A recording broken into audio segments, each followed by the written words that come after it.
지난해 7월에 IMF 그러니까 국제통화기금 연차총회에서 전 IMF 총재 라가르드 현재는 이제 ECB 유럽 중앙은행 총재가 말씀하신 거예요. 그래서 1920년대 상황하고 2020년대 상황이 너무 비슷한데 크게 두 가지다. 하나는 그 당시에도 그렇고 지금도 그렇고 기술 변혁이 엄청나게 급격하게 일어나고 있고, 두 번째는 그 당시와 지금과 마찬가지로 보호무역주의적인 그러한 성향이 너무 강하게 나타난다. 이게 당시에 세계 대공황의 원인이 되었는데, 지금도 그러한 세계 대공황의 그런 유령이 다시 어슬렁거리는 것이 아니냐, 이런 식으로 말씀하셨거든요. 그래서 저는 그게 굉장히 공감하는 편이에요. 그래서 정말 이 기술이 막 AI부터 시작해서 뭐 엄청난 디지털 혁명이 일어나고 있는데, 그렇기 때문에 세상이 막 엄청나게 변화하고 있는데, 그렇기 때문에 물론 좋은 세상일 수도 있지만 이것 때문에 사람들이 너무 과잉 투자가 되고, 그러다 보면 지금 당장 수익은 안 나타나는데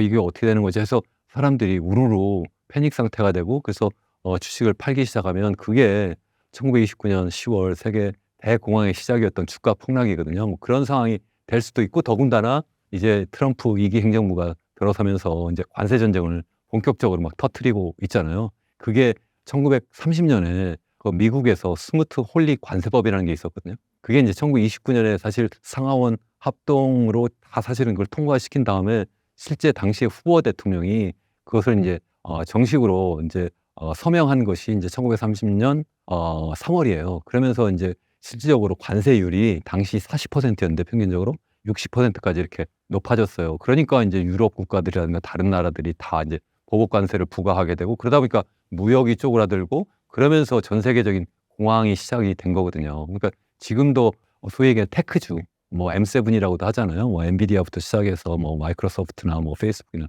이런 기업들이 정말 잘 나가고 있는데, 여기 잘 나갈 때 그러다가 지금 실체가 없는 거 아니야? 특히 이제 엔비디아 뭐 이런 거, 아니면 최근에 뭐 AI 뭐 마이크로소프트나 뭐 여러 업체들이 뭐 열심히 막 하고 있는데, 갑자기 뭐 중국에서 뭐 딥시크라고 하는 정말 듣도 보도 못한 그런 기업이 막 나타나 가지고 정말 싸게, 정말 쉽게 이렇게 막 그런 경쟁 제품을 막 만들어내니까, 그러면 이거 엄청난 투자를 했는데 과연 수익이 나올까? 이렇게 하면서 사람들이 갑자기 패닉에 빠지면 그게 인제 크게 인제 주식 시장, 증권 시장이 이제 폭락할 수도 있고, 그게 시발이 되어서 인제 경제가 막 침체가 되는 상황에서 인제 관세 전쟁과 같은 이러한 상황이 막 확산이 되면, 그러면 인제 전 세계가 그야말로 예전에 그런 세계 대공황과 같은 그런 상황이 올 수도 있다. 이걸 항상 우리가 염두에 둬야 된다. 전 그렇게 생각을 하고 있습니다. 관세 전쟁 하면 트럼프 대통령이 2017년 그러니까 1기 때 그때 이미 시작을 했던 거고요. 그때 이미 지금 중국에 대해서 평균 관세를 한 25%를 이렇게 막 올렸거든요. 그렇게 올렸다가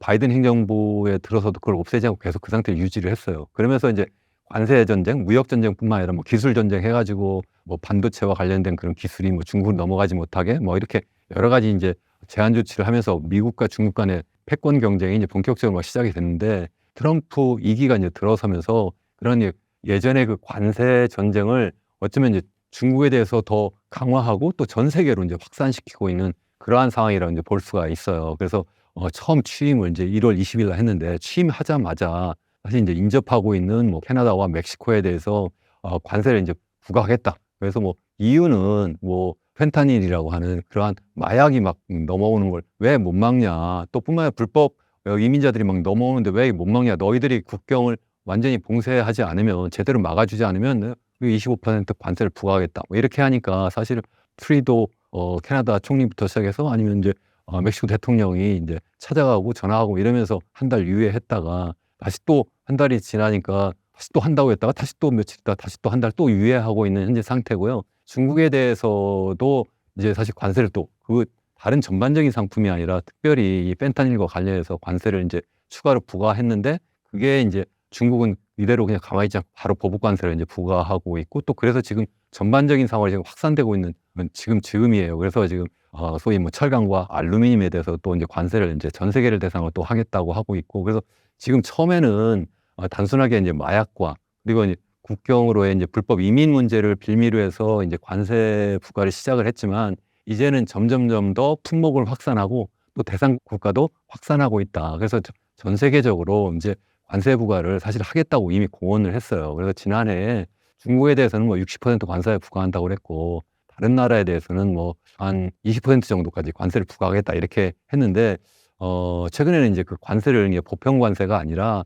소위 얘기하는 상호 관세를 부과하겠다 이렇게 이제 하고 있는 거죠. 그래서 무조건적으로 다 똑같이 하는 것이 아니라 미국하고의 무역에 있어서 특별히 무역 흑자를 많이 보는 나라에 대해서는 관세를 많이 부과하겠다. 또 뿐만 아니라 이제 품목별로도 보니까 미국보다 관세율이 높은 나라는 거기에 맞춰서 미국도 관세율을 높이겠다. 이렇게 두 가지 형태로 이제 그러한 이제 상호 관세를 이제 부과하겠다고 하는데 여기에 다 우리나라는 해당이 되는 거예요. 우리나라 지난해에도 사실 미국의 입장에서 보면 우리나라가 8번째로 무역 흑자를 많이 본 나라이고요. 또 뿐만 아니라 우리나라가 직접적으로 미국에 대해서 뭐 수출하는 것뿐만 아니라 중국을 경유해서 아니면 멕시코를 경유해서 아니면 베트남을 경유해서 간접적으로 수출하는 게 굉장히 많거든요.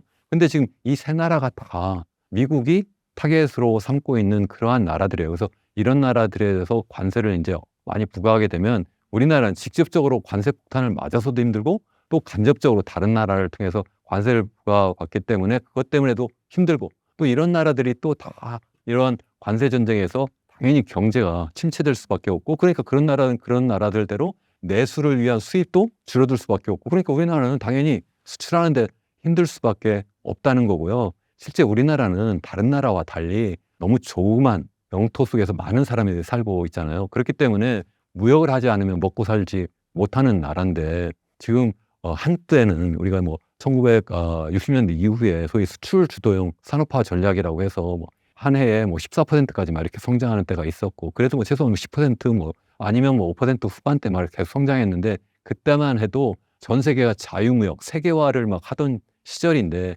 이제는 이제 보호무역 시대 그리고 또 더 나아가서 중상주의 시대로 완전히 회귀를 하게 되면 우리나라에게는 정말 엄청난 치명타가 될 수밖에 없다. 지금 엄청난 쓰나미가 우리나라로 지금 몰려오고 있다. 전 이렇게 생각을 하고 있습니다.